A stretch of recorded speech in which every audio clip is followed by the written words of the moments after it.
my fellow Americans. La Repubblica Americana is on air from Philadelphia, broadcasting worldwide from the cradle of American democracy. Here's Robert Petrone and Michael DePilla. Salve, I'm Rob Petrone. Hi, I'm Mike DePilla. And this is La Repubblica Americana, where we explore how the Western world modeled the Roman Republic and how Italian culture influenced our Western heritage. Symbols are everywhere in human society since antiquity to the modern era, from emojis and advertising to road signs to religious symbols. These markings provide us with context, directions, and meaning. Communicating with symbols is unique to the human species. It's one of the standout features that distinguishes us from all other life. Even our chimpanzee cousins, while they can be taught to recognize and use symbols, they've never been seen to create them themselves. A symbol might be a material object that represents an abstract idea, a character or marking that stands in for some sound, or an image that holds a deeper meaning. And within each of these definitions, there are different types of symbols: cultural symbols, communicative symbols, linguistic representations, mental symbols, and icons, to name just a few. Symbols facilitate discussion, and it is through discussion that human beings maximize their capacity to think. American literary theorist Kenneth Burke supports the idea that symbols are a necessary form of human communication, as exemplified in literary archetypes, such as the hero and the villain.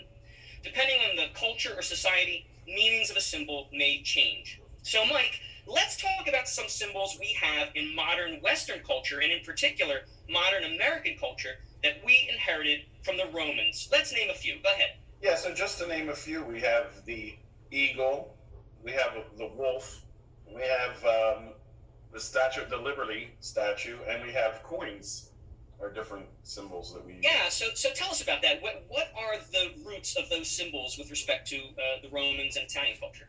Yeah, so, well, I guess we could start with the wolf. So, of course, Rome started with the two brothers, Romulus and Remus, and of course, they were both said to have been fed from a she-wolf. And interestingly, our founding fathers went to the Boston Latin School, and some of them anyway. And the symbol for the Boston Latin School is the symbol of that wolf feeding the two babies, you know. Oh my gosh, that's great. Yeah, and interestingly, on their 350th anniversary, they recommemorated the Scuola Latina Bostonianis, showing Romulus and Remus feeding off the wolf, and they created a coin to celebrate that event. But coins, of course, in the Roman world, would feature heads of government. So, of course, you know, we even know from the Bible that give unto Caesar, you know, what is right and fully Caesar's. And, of course, that was because the coin had an image of Caesar on the coin. Well, Caesar was the Roman equivalent of the president. He was called the consul under the Roman system of government. And so what did we do when we started coining our coins? A few things happened. Early on, we actually had symbols of Romans on our coins, interestingly. And there would be Roman goddesses and with the long flowing hair and things of that nature. And states like New Jersey actually used their Roman name. Now, this is a very interesting thing because the word Jersey, when the Romans lived there, Jersey was the furthest outpost of the Romans, an island off of England there, you know, that was part of England, but it was called Caesarea. So interestingly, the Caesarea, when it got translated by into Americana, into English, the ch became a j. So we ended up with Jersey. That's hilarious. So Caesarea comes from Cesare or Caesar. Right. The ia on the end is like the land of Caesar, and then Jersey is named the land of Caesar. So for our and we have this, you know, this same phenomena occurred with our ancestors. A lot of our ancestors who came to this country, their name was Vincenzo, which a lot of them pronounced the Chians, and so the Americans heard Chians, and they thought their name was James. So interestingly, they became James. So a lot of you out there whose name may be James, your grandfather or great grandfather was probably Vincenzo. But going back to Jersey, they named New Jersey Nuova Caesarea, or Caesarea, some may say, and that was what was minted on the coins in the 1780s. Because at that time, each state had their own money. Right. So while we're on the topic of Jersey, and I don't want to offend any New Yorkers who are listening, but there's this argument over where exactly the Statue of Liberty lies, on which side of the border. But tell us about the Statue of Liberty and its roots in the Roman culture. Yeah, so interestingly, the Romans had this symbol also. They had the concept of the goddess of liberty. And interestingly, the goddess, her name was Minerva. She was the Roman goddess of liberty. And so when Philadelphia was the capital of the United States, we had the Senate. So just sort of where the speaker sits and the head of the House. Behind him stood a statue of the Statue of Liberty, of Minerva. So interestingly, this statue was carved by Giuseppe Ceracchi, who was also the same sculptor that sculpted George Washington. That statue is still here in Philadelphia for anybody who wants to see it. It's at the it's not in a place of honor, but it's in the library company's in the office of the president of the library company, but it's sitting on a filing cabinet. Oh, geez. And it's a huge statue that's about 4 feet tall. This bust. It's a very large bust. So that was the first Statue of Liberty, and then of course, as time went on, we adopted the French Statue of Liberty that was given to us. That's fantastic. And then while we're on the topic of states, Pennsylvania, New York, New Jersey, the Keystone State, Pennsylvania. Tell us about the Roman Keystone. Yeah, so the Romans, of course, one of the most important things the Romans did was, they were great builders, and one of the reasons they were able to build is that they had invented and perfected the way cement is made, because they used the lava ash. So because of this, they were able to make a new type of structure. They were able to make the arch. And when they made the arch, at the center of the arch was the Roman keystone. So interestingly, if you look at doorways in the city of Philadelphia, you'll see the door, the arch, and in the center you'll see the keystone. And that was adopted by the Romans. And almost every arch, if you look at City Hall, there's an arch there going into the main quadrangle. There's another one over the doorway going into Carpenter's Hall, and other places like that.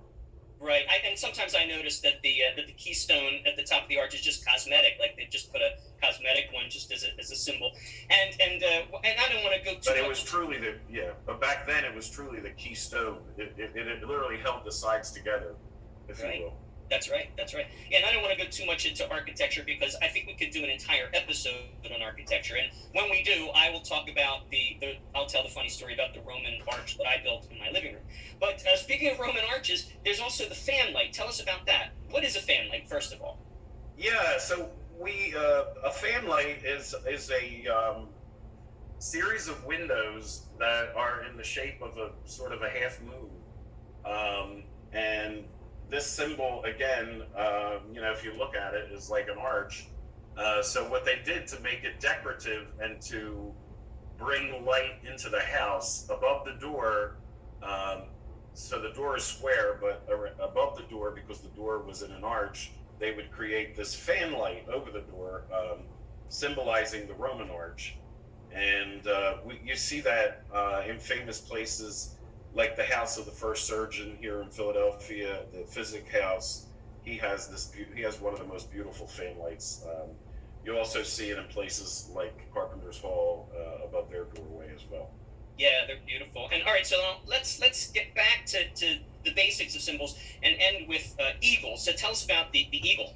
Yeah, so the eagle is one of the strongest birds, and we in America searched high and low, and there was a lot of debate in the early days. Geez, what symbol are we going to use to symbolize the U.S. or America?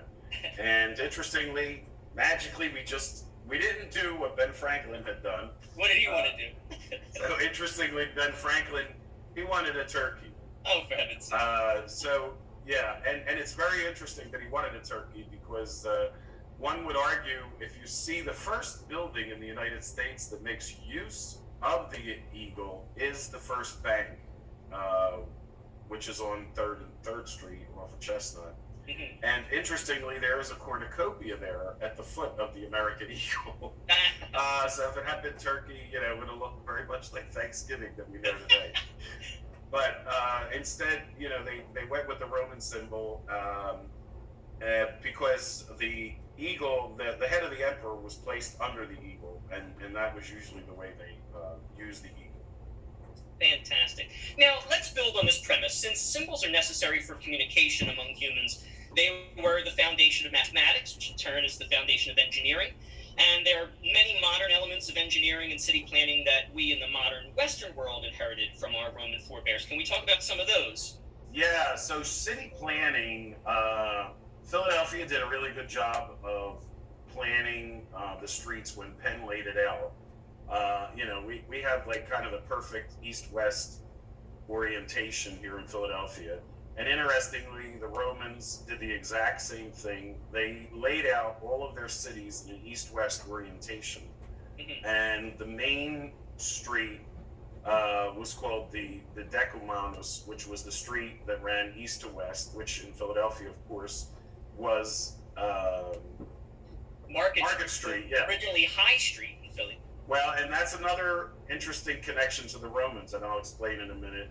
And the cross street, of course, was called the Castrum, and in the center, and that would be Broad Street in our case.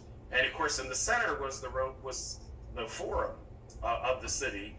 And interestingly, that was like the headquarters of government and where everything took place. And it's interesting that we ended up moving City Hall to that location as time went on in Philadelphia. But yes, Market Street was originally called High Street. And High Street also has its connection to Rome because not many streets, obviously streets we had dirt roads, so not many streets were paved. So when the Romans came through with all their chariots and whatnot and horses, they always had one main road that would have been paved. And that main road, because they had put all the gravel down and all the rocks down, was always the High Street. So interestingly, that's where High Street got its origin, right from Rome. Right. Now, one major difference between Rome and Philadelphia, for example, is that at the cross street of these two main streets, the north-south and the east-west street, they had the Forum, but whereas we have City Hall there, which is more of an asylum these days. But anyway, tell us about the waterworks in Roman societies and how it affected modern waterworks in modern American cities. Yeah, so interestingly, water is so important. And prior to this, the Romans had public bathrooms outside on the streets, but basically they had the waste was purified by water, and the water would go off into an area. And interestingly, that refuse, when used, is very good for tanneries. So, interestingly, in Philadelphia, the first home in Philadelphia that actually had indoor plumbing was the home of the Episcopalian bishop, who was Bishop White. And that home is on Walnut Street, right off the corner of 3rd and Walnut. And in the back of there was a small creek that was an offshoot of the Delaware River. And interestingly, tanners used to go there and do their tanning of their we call it. Yeah, I could picture that. There's a gully that runs through the historical preserve there, and Exactly. it's dry now, but there is a little walking bridge over the gully. That I guess that's what you're referring to. Yes, and that's where they would bring their animal skins and do the tanning there.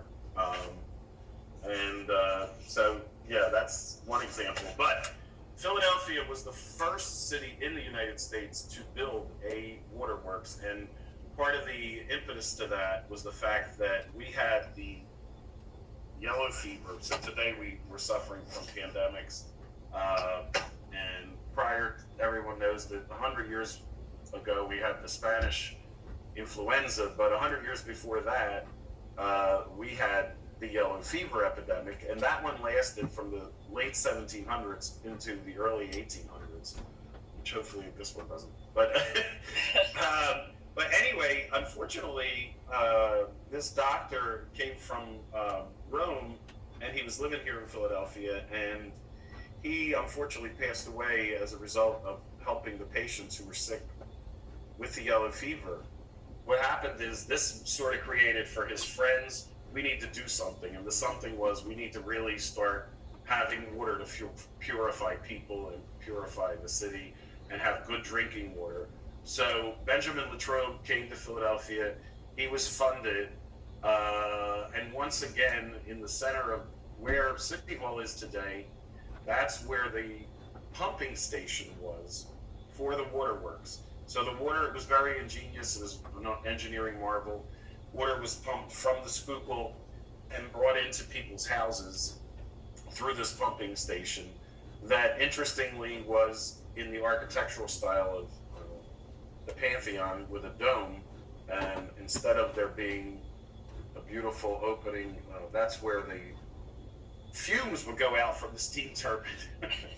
Now, for those from outside of Philadelphia, Mike's reference to the Schuylkill is a reference to the Schuylkill River, which is one of the main rivers in Philadelphia. Now, tell us about the aqueducts. Oh yeah, the Romans had aqueducts, of course, where they would bring water down. Their system, they brought water down from the mountains, and we instead had this system of pipes, which the pipes, of course, and they just uncovered one at the corner of 8th and Spruce Street. Pipes back in the colonial times were actually made of wood, so one might argue that's why we call it wooder. Wooder. That's the Philadelphia dialect, folks. In case you know. Water. But anyway, yeah. So. And how about toilets? Tell us about toilets. Oh yeah, and toilets they followed the same pattern as the Romans, where again the water just washed away the refuse into the little creek that we were talking about where the tanners would come.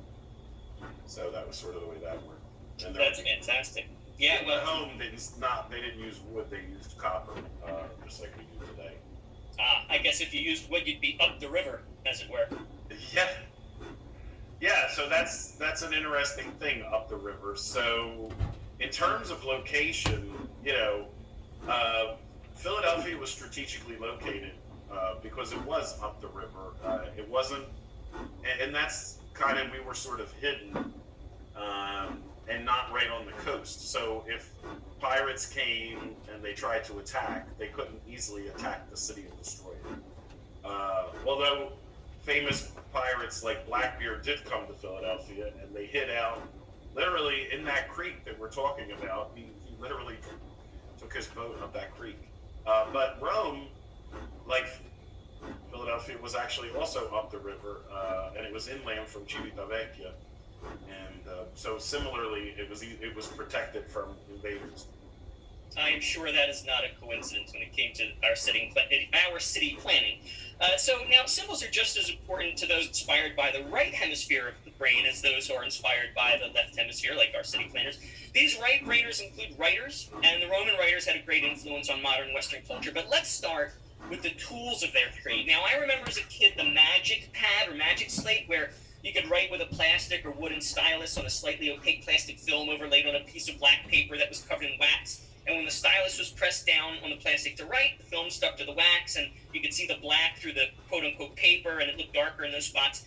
And then to erase the page, you lifted the sheet to separate it from the wax, and you let it go back into position. Then you had a clean slate, and you could start all over again. Now, this toy has its roots in the tools of the trade of the Roman writers. Tell us about that. Yeah, so interestingly, and today, those of us that are using iPads and Kindles and even our cell phones, we call those tablets. And those tablets, we often use a stylus to write on them. So interesting, the Romans had tablets. Now, these were not cement tablets, and they weren't carving stone with a chisel like some people may think. But instead, what they came up with a tablet that opened like a book, and it was framed in wood, but in the center of this little wooden frame was wax. And so what it did is allowed a student to learn their letters and learn how to write. And this was very important. So they would use the stylus and they would write in the wax, and then their letters or their writings would be preserved. Now, interestingly, the stylus had, just like today, where on the other end of our pencil, we have an eraser, they had an eraser, except this was somewhat involved. They had to get the stylus and they had to put it into a flame, and they heated it, and then they would basically be able to drag the stylus over the wax, and then they would come out with a clean slate. So So there you go. So both the Magic Pad or Magic Slate toy and the modern Apple, Microsoft, Samsung tablets are the direct descendants of these Roman tablets as well. And so these were obviously used more like, I guess, chalkboards or something, because it wasn't intended that what you wrote in the wax was going to be permanent. What would they do for permanency? Yeah, so for permanency, the Romans could write on papyrus. So of course that goes back to the Egyptians, but interestingly, the only place outside of Egypt that has papyrus for the paper making is a place in Sicily called Siracusa. Hey, Siracusa! And we have good friends in the American Syracuse. Yeah. So interestingly, ultimately their writings would be preserved on paper, and many of the famous. So we have so much to. There's so many great writers that we use every day, and some of those were people like Ovid and Virgil, and their writings were actually learned by the founding fathers, and people like Ben Franklin sold these Latin books of the Romans as early as 1738. And other writings of famous Romans that were written down, for instance, Cicero, who was a Roman senator, he wrote about another Roman called Cato, and his old age. Now, this is not the sidekick of the Green Hornet, right? Right. Nor is it the sidekick of the what's his name, the football player who killed his wife but got acquitted. O.J. Simpson. Yeah, so Cato is used a lot by different founding fathers. The one time there was a discourse of old age that basically was written by Ben Franklin, but it was originally Cicero's work, and that was published here in Philadelphia as early as 1744. That is fantastic. And these Roman writers, they were called scribes, right? They were called scribes, and today in Italian, of course, we say scrive to write. And right, and scrivere, interestingly, in Italian, is a direct etymological descendant of the Latin word scribere with a B. So and this kind of circles back to what we talked about in our preceding episode, where the V sound and the B sound in Latin and Romance languages are often very similar, even interchangeable in some languages, and so they're often the B symbol and the V symbol, the letters, are often interchanged, and that happened here from Latin to Italian. Yeah, this is in phonetics they call that the bilabial, so because you're making the sound with your two lips. Two lips, right? Yeah. Very good. Yep. Yeah. Well, that's fantastic, and we've only scratched the surface today with our discussion of the symbols, city planning, and scribes of the Roman era that have shaped and otherwise influenced the modern West. But there's plenty more to talk about, and I look forward to doing that next time. Cosa pensi, Michele? Sei pronto per approfondire? Sono pronto. Now that's Italian. Thank you for tuning in, folks, and be sure to visit Mike DePilla and me, Rob Petrone, next time on Radio Voice Italia at La Repubblica Americana. Whiskey and soul and rock and roll. Whiskey and soul.